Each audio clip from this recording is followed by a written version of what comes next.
Hello everyone, Lisa here. This video is a bit of an impromptu warning. So I've been getting reports on my various Windows startup mod videos of basically the mod not working right. I've discovered this is an issue with Windows 11, and I have only done my testing on Windows 10, so I was not aware of this until just now. So if you go ahead and edit the shell file like I showed in the most recent video, and then you log out,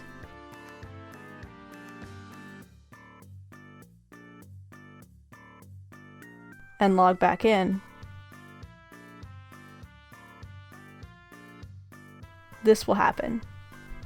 So it's supposed to open up the Windows desktop, but for some reason with Windows 11 this doesn't work right.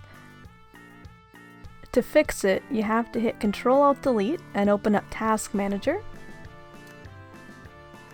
Then run a new task, and you're going to want to open up regedit.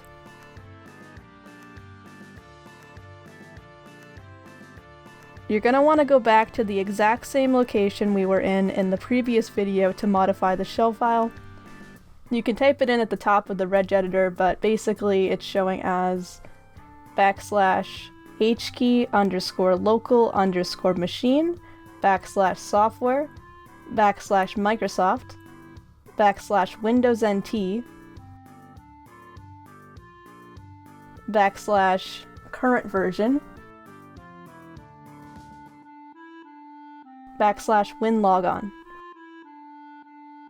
You're going to want to right click on the shell file and change it back to explorer.exe.